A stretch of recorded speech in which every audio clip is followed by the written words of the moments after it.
This is EB2K. Please put your screen on full view. Please put your screen on full view. Now, if you look on the screen now, you see that it says Story Time with EB2K and Shakira 2K. Now, this would be a special story time because of its duality.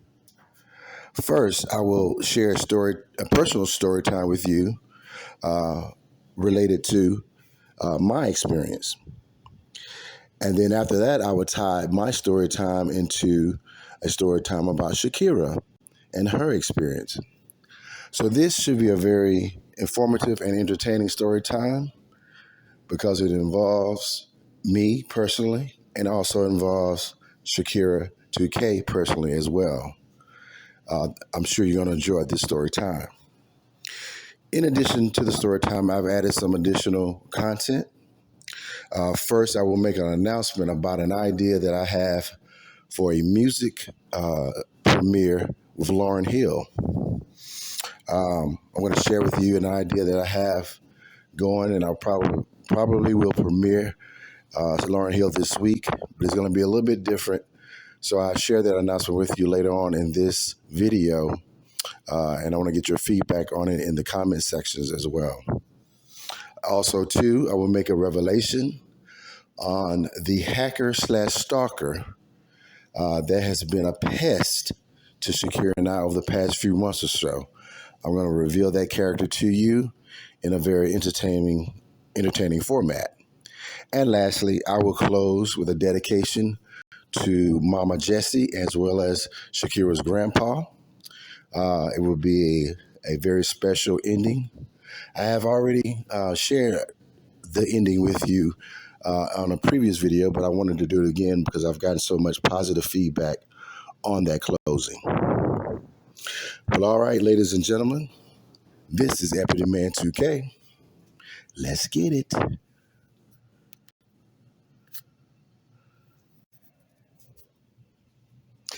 This is EB2K. All right, we're about to begin the story time. Again, this story time is called The Blowout. And I know you may have a raised eyebrow with the title of the story. But as I tell it, you will start connecting dots. And you will connect those dots as we move to the second part later on with a story time about Shakira 2K. But first, let's do the first part about EB2K. Again, this is my story time, and it's called The Blowout. So let's begin, shall we? Okay.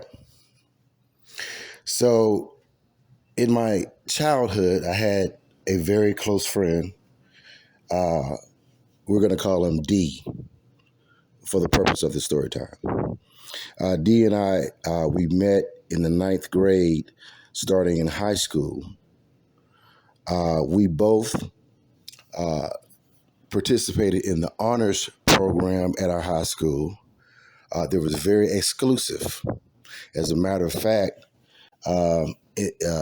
joining in the 9th grade, let's say there was 100 people in the 9th grade in the honors class or honors program. There may have been, I would say, 5 black people in that honors program in the 9th grade. I think it was 3 black girls, 2 black guys. I was the one, and D was the second black guy. So that meant that when we went to classes in the honors program, rarely did we see any black people, okay? So that meant that when we saw each other, we were like, oh, okay, there's another black person in this honors program. Obviously, we need to kind of know each other and get together because, you know, we need to stick together in situations like this because we don't know what's coming down the pipe. So naturally, D and I gravitated towards each other as the only 2 black guys in the honors program in the 9th grade going into high school. Now remember, numbers start going down as you go to the next grade in high school. So even though there are so many people in the 9th grade, by the time, 10th and 11th, 12th grade, the total number of people in the honors program had dwindled down because only the strongest survive And we were able to survive all those 4 years. A lot of people didn't. So just to make a long story short, this is how I met one of my best friends in childhood, D. We both met in high school, joining the honors program, and we graduated together, the top 10 in our class on our senior year. So just give you a backstory of who D was in my life. Okay.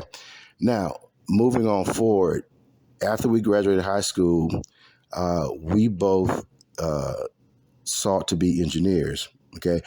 He went to Georgia Tech. Georgia Tech is one of the top engineering schools in the world.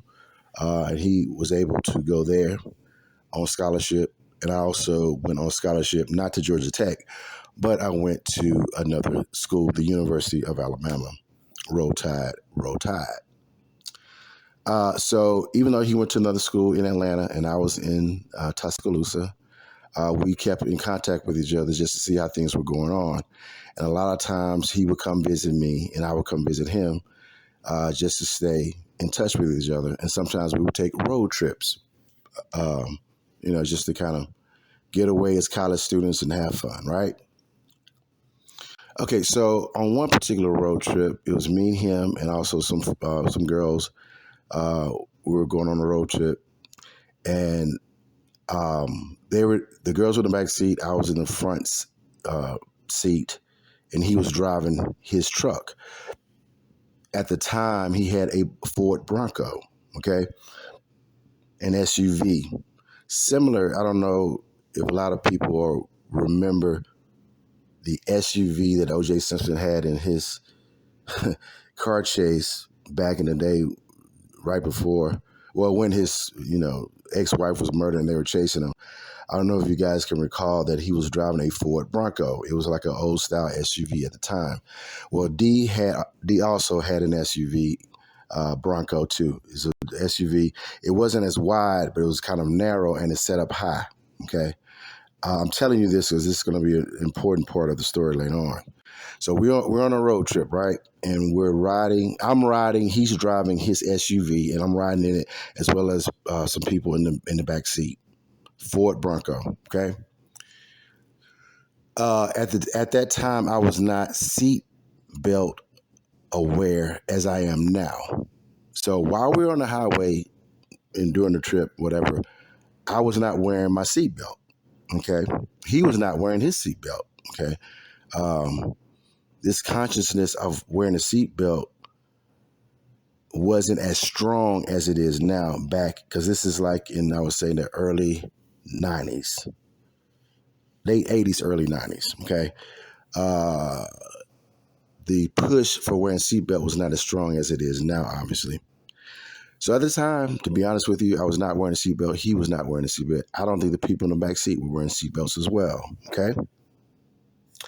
Now, while on the highway, D, I don't know what he was doing, but he did something real weird, like some type of swerving, and then he straightened back up. And I said, man, jokingly, I said, oh my God, man, listen, you need to pay attention. You're going to kill me up here. As a matter of fact, let me put my seatbelt on before, I fly out the window. This is what I said, right? This is what I said when he did something crazy on the highway. I jokingly put on my seatbelt, right? It wasn't 10 seconds after I put on my seatbelt that all of a sudden his right front tire blew out. Okay? Just randomly blew out. Now, I don't know if, how you guys, if anyone of you been in a situation like this, in like an emergency situation or an accident, but while it's happening, it doesn't seem as bad as it is, or you seem like you're kind of in a dream, if you will. And that's how it was when his tire blew out, right? So I just put my seatbelt on 10 seconds earlier, right? All of a sudden the tire blows out. And so we're kind of swerving a little bit, going left, going right. And it didn't seem like it just seemed like it was going in slow motion, right? And I think I even I put my hand on the steering wheel because he's about to go over on the right side of the highway. So I was trying to make sure we were straightened up. But at the time, everything was kind of going in slow motion.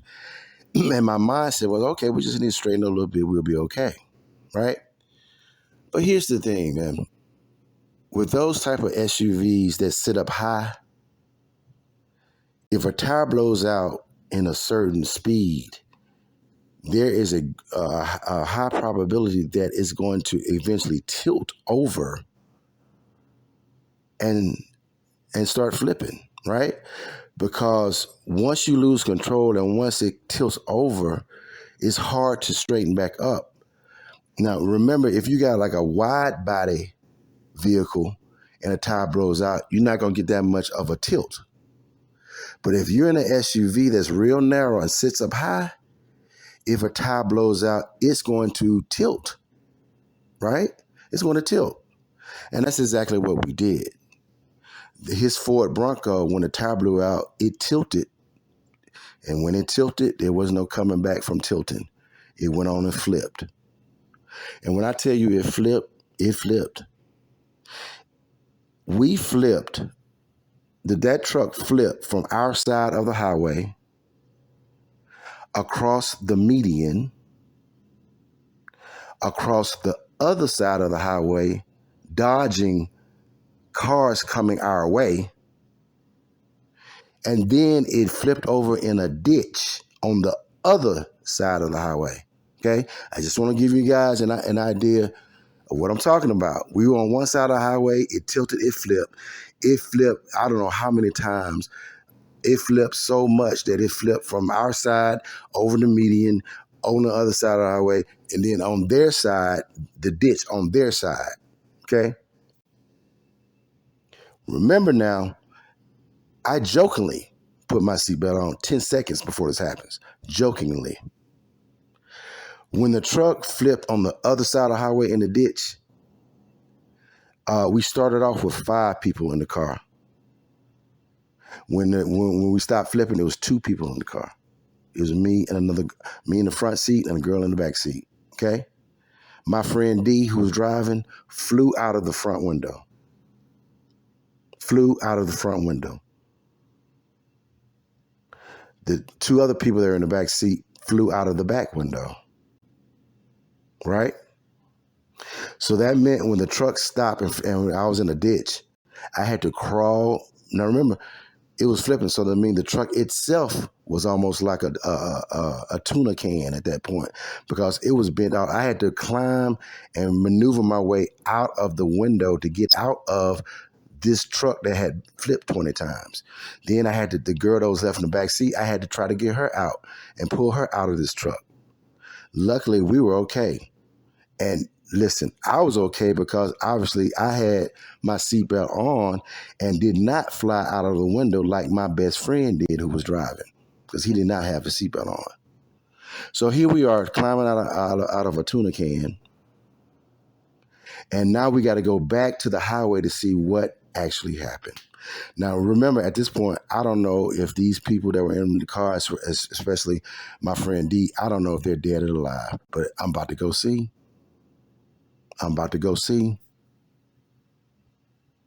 So I run back to the highway and I run back to where they were. They were all over. We had clothes and luggage. All that luggage and clothes was all over the highway.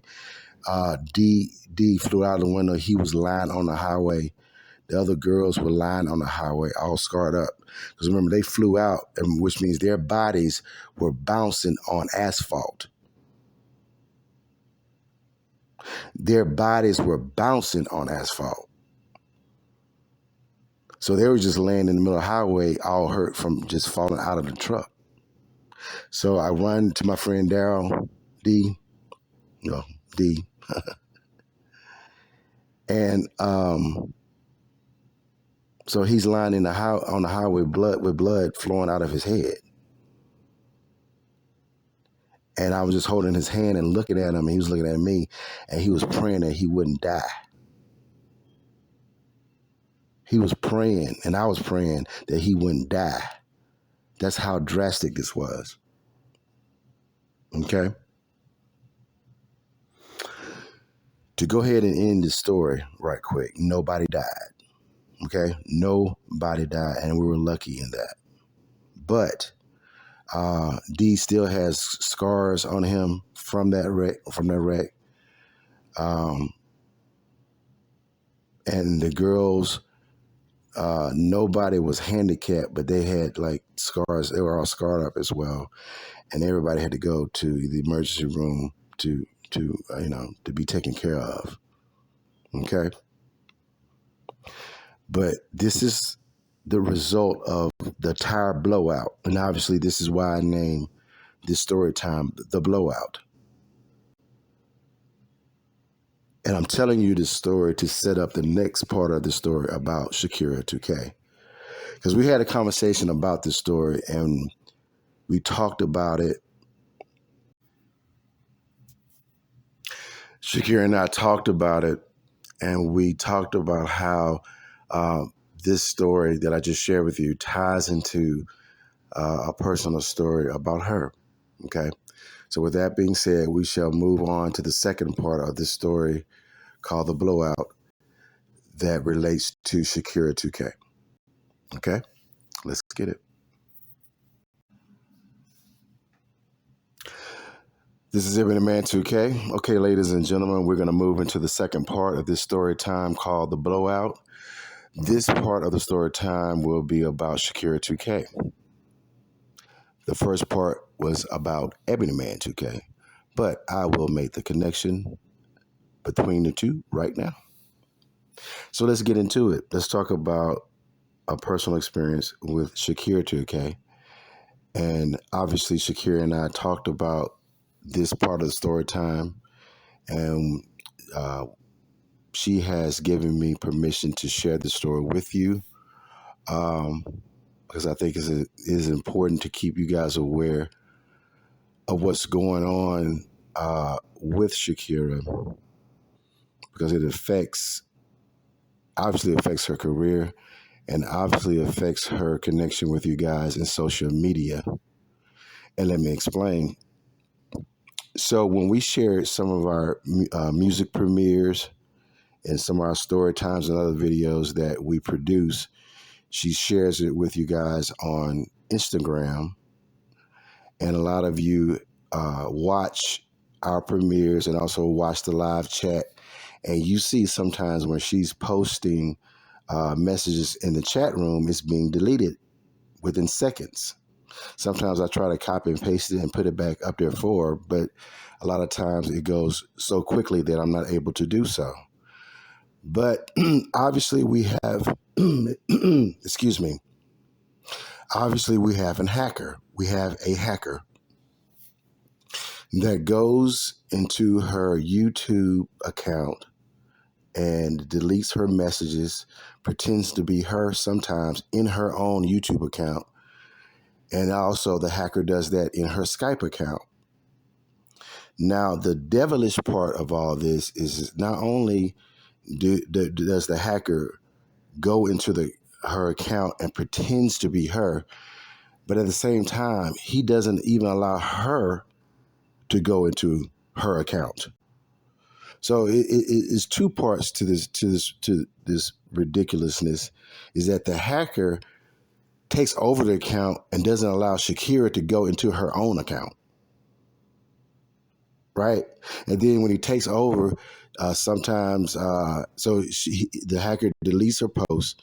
Then sometimes he pretends to be her and communicates with me as if he's her. Right. And then I called him out on it. And then he recognized that, yeah, okay, well, I'm just a hacker pretending to be her. This is how of a dumb fuck the hacker is, right? Like he'll say something pretending to be Shakira. Then I said, yeah, right, Jeremy. That's his name. Jeremy is the name, but I call him Jeremy because I think he's gay by the way he's act. For him to have this much time and energy doing things that are so irrelevant, there's no way in the world this dude has a woman. But anyway, so the hacker pretends to be Shakira, deletes her post in chat, and does all kind of other craziness, right? But here's the deal. Where I fought him for his actions, I fought even further the person that's paying him to do this shit. And the only person that has the time, the resources, and the money is her mom and her grandpa. Both of them have motive. Both of them have motive that they don't think I'm good enough for Shakira, or I don't, I'm not from the upper echelon, if you will, of that area. And so I'm not good enough for Shakira, I guess. I don't know what it is that they personally have for me. But her Mama Jessie, as well as Grandpa, and some bonehead, maybe 3 or 4 bonehead family members, for some reason have it in for me. And they've obviously used their resources and money to pay a hacker and a stalker to try to break me and Shakira up. Now, that's the backstory, right? So it's not only just hacking her social media accounts, it's actually physical stuff in real life, okay? So her cell phone is being monitored and being cut on, cut off whenever the person feels like it. She has actually had things put on her car that tracks her movements physically. Like when she drives from one part of the city to another, that's tracked because of her grandpa paid off a security guard to allow somebody to come through her residence and put shit on her car so that she can be tracked at all times. I thought about, because when she was telling me these stories of how she seems to always be followed, I said, have you checked to see if you got some type of tracking mechanism on your car? And sure enough, once she had it checked out, and Shakira has multiple cars, but almost on every car she had tracking mechanism installed. So that means somebody paid security off to allow somebody to come into her property and install tracking mechanisms on her car. This is how ridiculous our situation is. And the thing about it is, I know as I tell you this, you're not believing it, and I wouldn't either. But trust me when I tell you, it is true. I can show you evidence that it's true. And I wouldn't believe unless I saw evidence myself. And I'm being tracked. Just a little quickness. I'm being tracked through business security systems. Let's say, for instance, I go to Longhorn Steakhouse, right? These resources, these are ex-FBI. They have the resources where they can tap into Longhorn's security system, right? Look at me eating through the security camera, right? Take pictures of me eating. Shakira right now, almost every day, she gets pictures of, when I'm on business travel, she gets pictures sent to her where I go every time I go into a business. And I can go into a shoe store, I can go to a restaurant, I can go, any type of place that has a security system. They can tap into it, look at me doing whatever I'm doing, take a picture of it, and send it back to whoever they want. That's how ridiculous. Let's say, for instance, I go to Longhorns, right? And then when my bill comes, I write, I close out the bill and I have a pen and I go to the receipt and I write my signature and all that, right? This dumb fuck would take a picture of me doing that, send it to Shakira and say, look at your boyfriend giving his phone number to the waitress. Okay? Listen, yes, it is that ridiculous, okay? It is that ridiculous. Okay, so I'm just giving you a precedence of what is about to come. So let's move on to the next part of the story.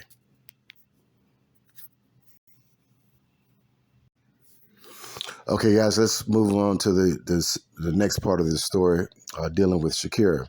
So I just gave you backstory and precedence on how ridiculous this situation is, on how Shakira is being monitored, hacked, and stalked, as well as I am being monitored, hacked, and stalked through security cameras, okay? So this situation has gotten so ridiculous and so dangerous. Even though Shakira and I are together, sometimes when I come back, in town from business, sometimes I just have to get my own hotel room because I don't know the danger that is out there in terms of how far they're willing to go in this stalking. So I had to get a private room, a private hotel, and we have to get private phones to talk to Shakira. I have the private phone to talk to Shakira to bypass our surveillance. Okay, so on a couple occasions, Shakira has made an effort to come to wherever I am secretly. Okay, but remember, she's being monitored.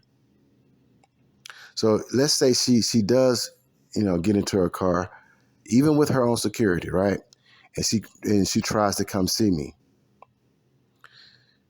Her mom and grandpa have personnel in place to stop her from coming to see me. And I know you're saying, what are you talking about, Ebony Man? Okay, well, let me break it down for you. Let's say she gets in her car and comes see me, right? So the security with her have been paid. Okay?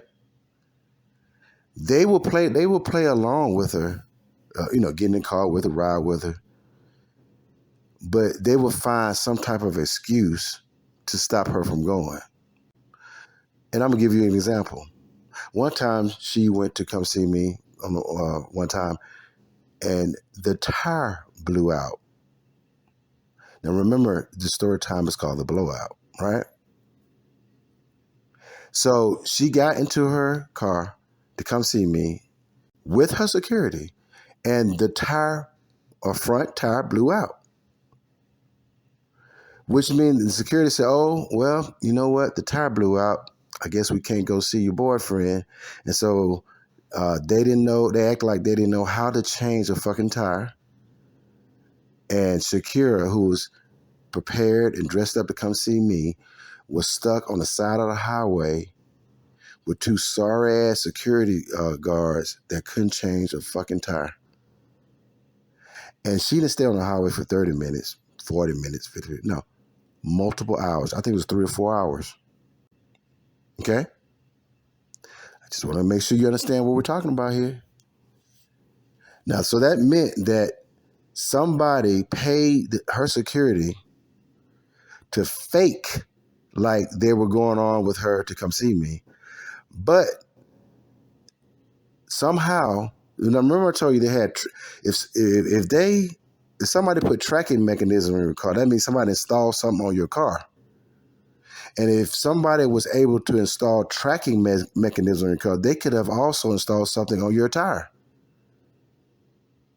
Why wouldn't they? If they got the resources to do one, they should have the resources to do the other. So it is plausible that whoever installed the tracking mechanism on her car also installed something on her tire to blow out, just a worst case scenario. And that's what they did on one occasion. To make sure that Shakira does not make it to me, somebody paid security to not make it go through, and also they paid to have a mechanism on a vehicle so the tire can blow out. And I suspect who it is. I think it's her mom. And let me tell you why. In this first situation when her tire blew out, when she told her mom about it, her mom was nonchalant. It'll be okay. It's not that bad. And then after hours and hours of waiting for help on the highway with this tire, with her own security, sorry-ass security at the time, did not change it. She had to call an emergency truck guy, AAA. The AAA guy came and fixed replaced the tire within minutes and looked at the sorry-ass security guard like, what are you good for? What are you good for? Even the damn AAA guy was embarrassed. Now, how in the hell you got a flat tire that can change within minutes, but you ain't doing it? And why would you have a young lady like this on the highway stranded with hours where other things could happen to her? And how in the hell you got there's a mama who says that it's not that bad, it's okay, and I'll be there. And here she comes hours later acting like she fucking Wonder Woman trying to save her. And I'm thinking to myself, what kind of a sorry-ass woman would plan and organize a situation that threatens the life of her daughter, right? And then after the situation over, presents herself as the hero. Think about what I just said. What kind of mama creates a dangerous situation, pays people to do dirt, puts their own daughter in life-threatening situations, acts nonchalant about it, and then presents herself at the ending as somebody who is a fucking hero coming to save her? And listen, you think that story is bad? I'm going to do you one better. I'm going to do you one better. There was a second time she tried to come see me, right? A second time. This is a whole nother story. This time she had family members chasing her on the highway. Her grandpa instructed certain family members to go stop her. Yes, that happened. And guess what, y'all? Guess what? Her front tire blew out again. Shakira's front tire blew out again. Now I'm raising eyebrows. Because what are the chances that you have a tire blowout, just general driving? How in the hell you got 2 tire blowouts like within 6 months? That alone is ridiculous. It is not plausible for you to have 2 tire blowouts within 6 months. And in both instances, you had the blowout when you were coming to see your boyfriend. You didn't have a blowout when you was going to, I don't know, to the spa. You didn't have a blowout when you was going to visit your mama. You didn't have a blowout when you was going to the grocery store. No. You had 2 blowouts in 6 months, and both blowouts when you were coming to see your boyfriend, who we don't want you to go see. I call bullshit.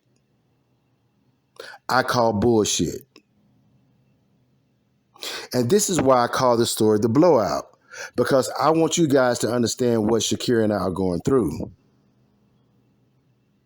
I want you to understand what we're going through. Just to make things clear, I suspect that her mom, Mama Jessie, and Grandpa are spending their money on resources, whether it be through social media, technology, internet, stalkers, paid off security guards.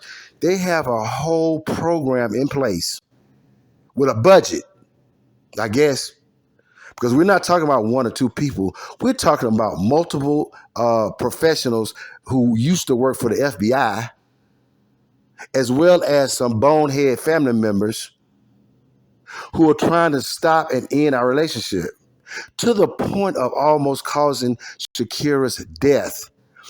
And I know I just said something big, but let me explain.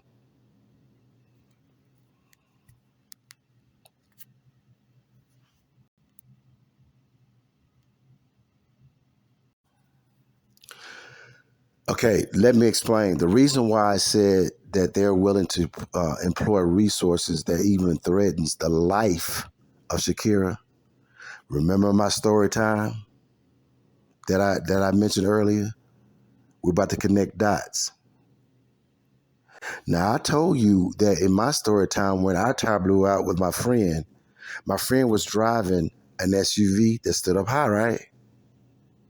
When you drive an SUV that sits up high, if the tire blow out, it has a tendency to tilt. A wide body car is not going to tilt because it has a lower center of gravity. But an SUV built narrow and high, if a tire blows out on that type of a car, oh yes, it can tilt. And if it tilts, it ain't coming back up. It's gonna flip. And I told you how my friend, when our tire blew out on his SUV while he was driving it, it flipped, it tilted, flipped, and he flew out of the window. And two other people in the back seat flew out of the window. I did not fly out of the window because luckily I had my seatbelt on at the time. Now, on this second time, when I told you Shakira tried to come see me, she has I think it was a Land Rover SUV, built up high and narrow. And I just told you how on one trip she tried to see me and the tire blew out. And then months later, right, on another attempt to come try to see me, a tire blew out again. This time she was driving an SUV. And this is what makes me outraged. Because there's nowhere in hell a tire blows out 2 times in a row when you make an attempt to come see me. And in that same, and especially in both scenarios, there are people related, tied to her mom and grandpa that are trying to stop her. On the second time, she had family members trying to stop her. And the tire blew out. The tire blew out again. Again. This is why I'm sick of this shit. Because now you fucking with the life. You fucking with the life of your daughter. You want her to not see me so bad that you will have her tire blow out 2 times. And the second time is on an SUV that can flip over. Do you know that there could have been a chance where you could have killed your daughter with this bullshit?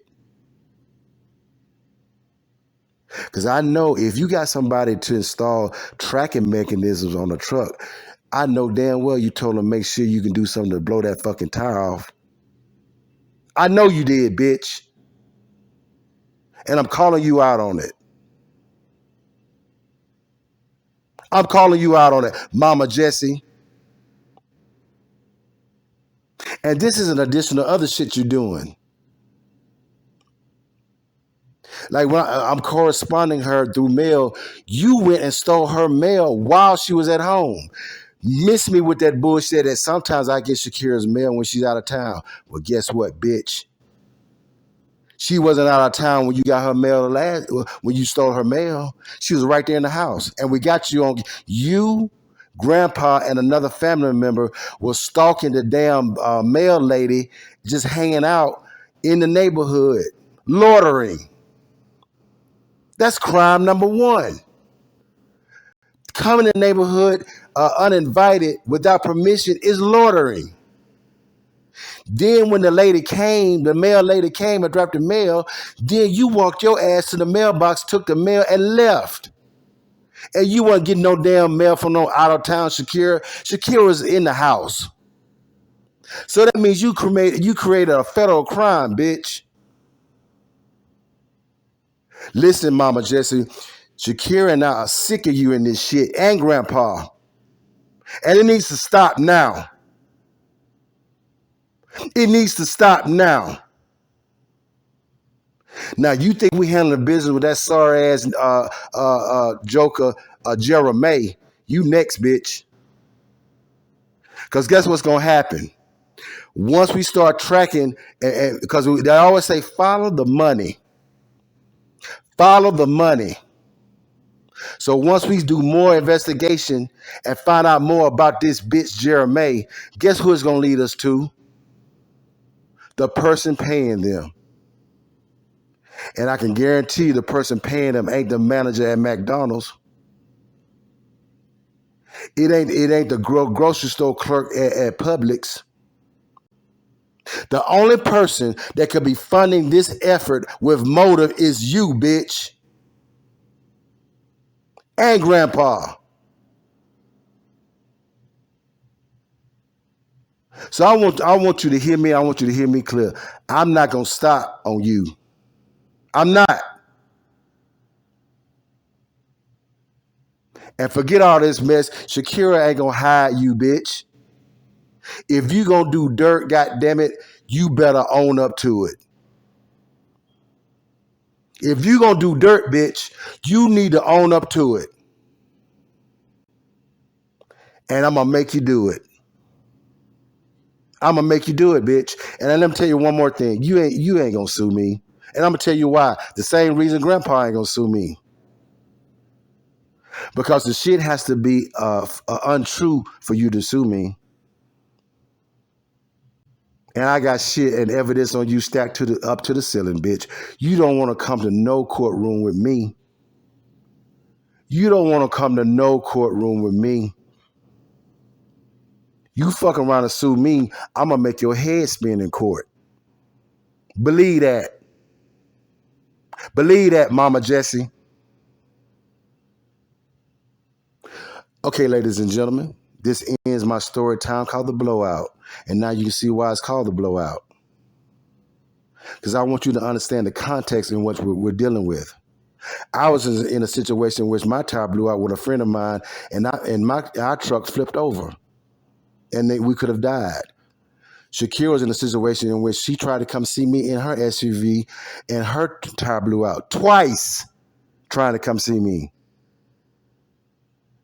And her mama sitting up there funding the effort to make the tire blow out, and then she got the nerve to be trying to be the fucking hero after the fact. That's how much of a fucking lowlife she is.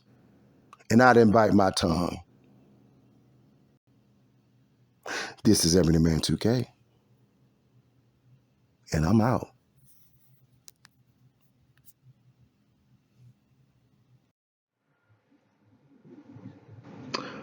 Mama Jessie and Grandpa, please look on the screen, please. Put your screen on full view. Please put your screen on full view.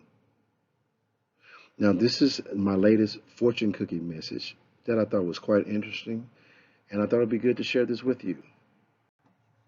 FYI.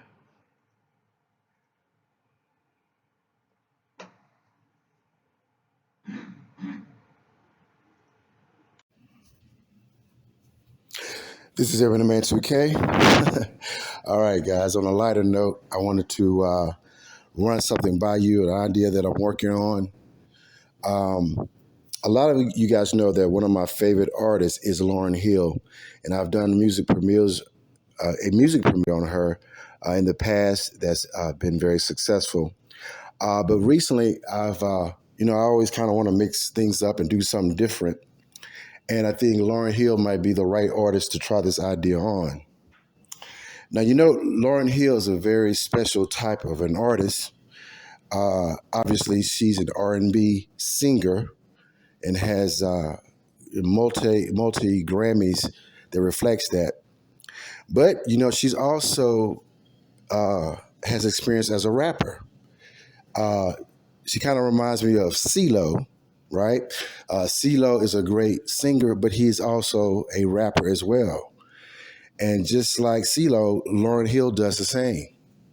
Now, when I say that she raps, I'm not talking about what she kind of raps or, she raps on the side. I can make an argument that I can't tell you what's more entertaining from Lauryn Hill. I cannot tell you if it's her singing or it is her rapping. They are both at the height of expertise, if you will. Lauryn Hill is a great rapper and also a great singer. So this is what I was thinking about doing. I think I'm about doing a Lauryn Hill music premiere where I call it Lauryn Hill versus Lauryn Hill. Okay. Now we've heard of different type of verses going on. There's a verses that compares one artist against another, and they compete. Well, we're going to try something a little different, right? We're going to do a versus of Lauryn Hill versus Lauryn Hill. But in doing so, I'm going to highlight her rapping skills versus her singing skills. And let's see which one wins. Because right now, I can't tell you which one I like the best. I like both. A lot of you know Lauryn Hill as an independent R&B artist, but she started off in a rap group called the Fugees. And the Fugees have a lot of awards as well. I think at one point they had the highest rap group album sales of all time. So they let you know that she has a great background in the rap era. In that group was also Wyclef Jean. Okay, just kind of give you a little backstory. Wyclef Jean, another guy named Pras, and Lauryn Hill had a group called the Fugees. Okay, so listen, this is idea. I think I want to premiere this sometime this week. In the comment section in YouTube or in IG for those that are following Shakira, let me know what you think about this idea. I want to do a music premiere of Lauryn Hill versus Lauryn Hill, where I highlight her rapping skills versus her singing skills. Okay? All right. This is Ebony Man 2K. Let's get it.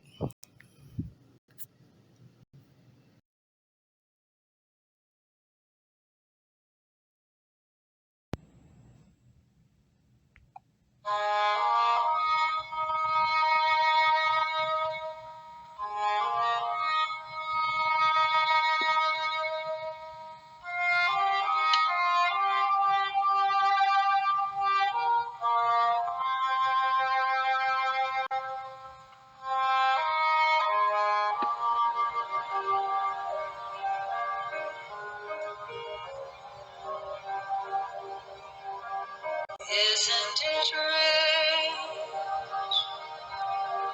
Are we a pair?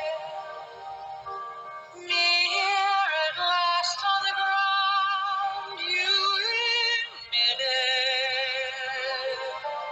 Send in the clouds.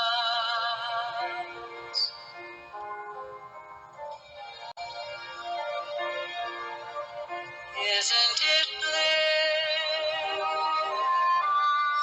Don't you approve? One who keeps turning round, one who can't move. Where are the clouds? Send in the clouds. Just when I stopped opening doors, finally knowing the one I wanted was yours, making my entrance again with my usual flair. Sure of my life, no one is there.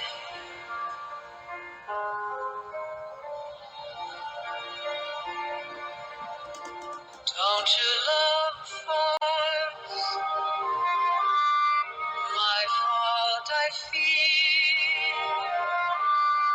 I thought that you'd want what I want. Sorry, my dear. But where are the clouds? Quick, send in the clouds. Don't bother, they're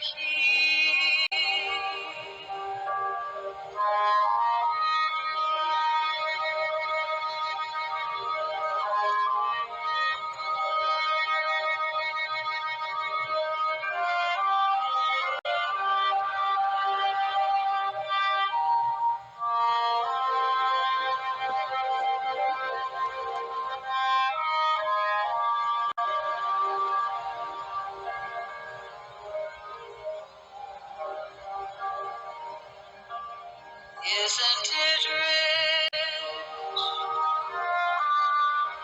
Isn't it queer?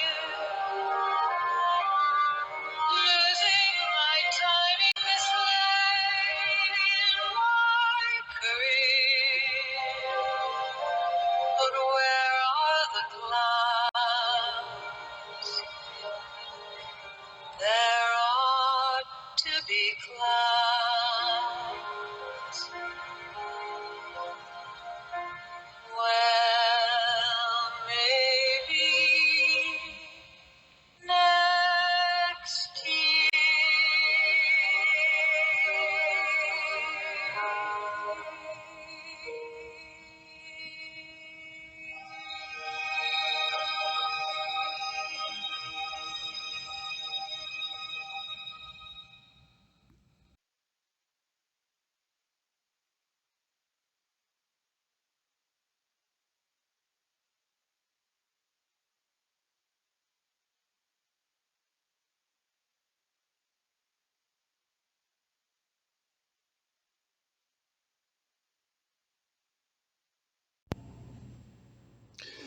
This is Ebony Man 2K. Please put your screen on full view. Please put your screen on full view. If you look on the screen now, you'll see the three little monkeys. Now, I have a niece and nephew, and when I would visit them, sometimes they would ask me to tell them story times or sing them a nursery rhyme. Well, me and my sister had a hard time trying to get them to stop jumping in the bed, right? You know how kids are when they're very young and active. They like to jump and do flips and all that in the bed. So as a deterrent and kind of giving them an idea of what could happen, I used to sing them a nursery rhyme. I don't know if you heard it before, but it's called No More Monkeys Jumping in the Bed, right?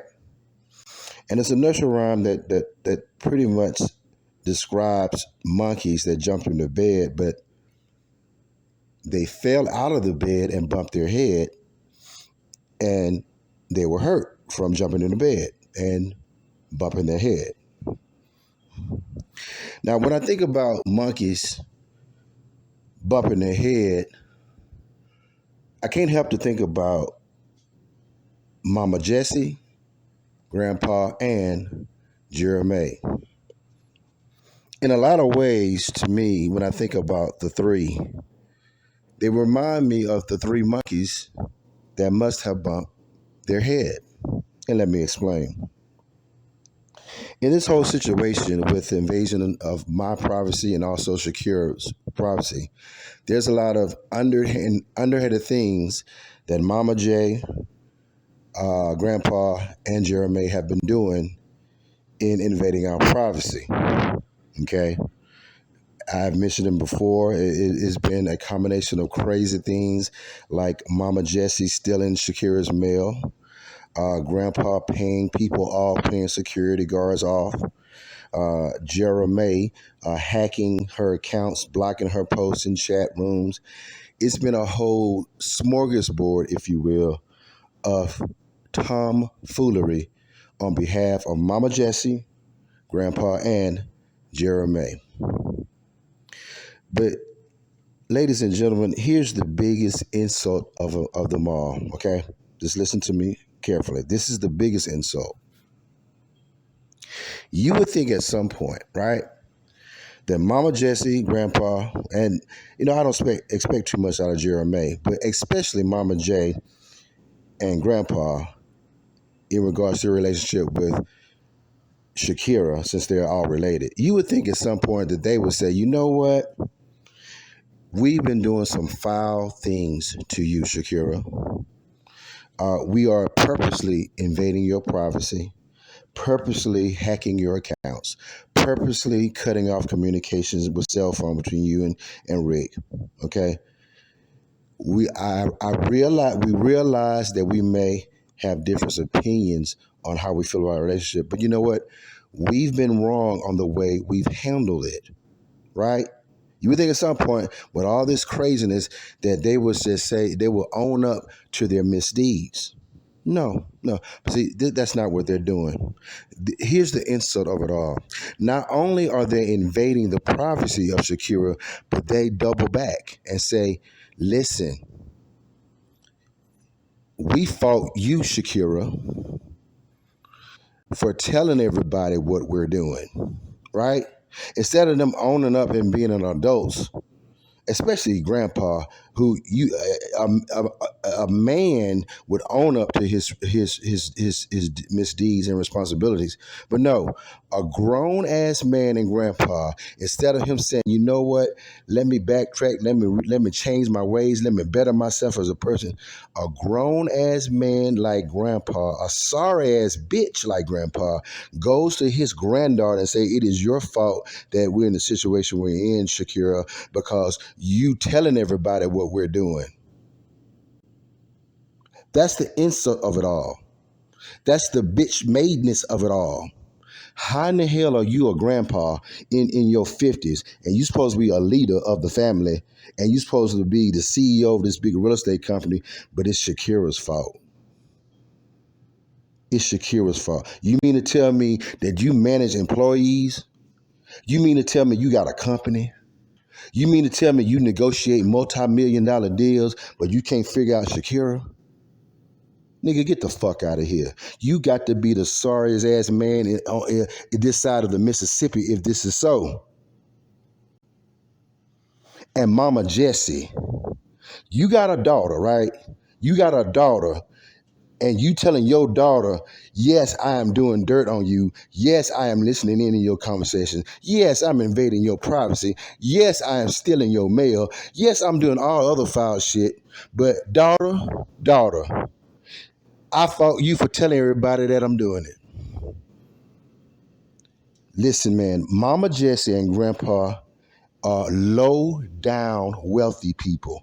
And I know that sounds like a contradiction in terms, but it can be so. You can live in a high society and you can have money and still be a person that ain't worth shit. When I think of Mama Jessie and when I think of Grandpa, I think of Donald Trump. All three of them got money, but all three of them have no respect. Do you hear what I'm saying? Mama Jessie, Grandpa, and Donald Trump got money, but I don't respect them. And a lot of people don't respect them because they are wealthy lowlifes. That's going to be the new term for 2022. And I know initially it sounds like a contradiction in terms, but that's exactly what Mama Jessie is, and that's exactly what Shakira's grandpa are. They are wealthy lowlifes. A play on words. A play on words. Two wealthy lowlifes. Jeremy is just a lowlife. Jeremy is just a lowlife. But Mama Jessie and Grandpa are wealthy lowlifes. And I didn't bite my tongue. I did not bite my tongue. Now, with that being said, I would like to introduce to you the three monkeys that bumped their heads. Mama Jessie, Grandpa, and Jeremy.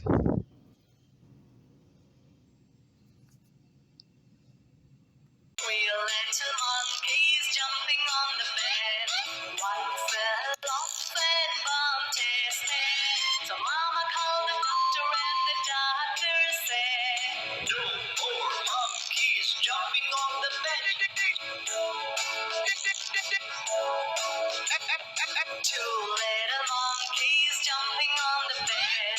One fell off and bumped his head. So Mama called the doctor and the doctor said, no more monkeys jumping on the bed.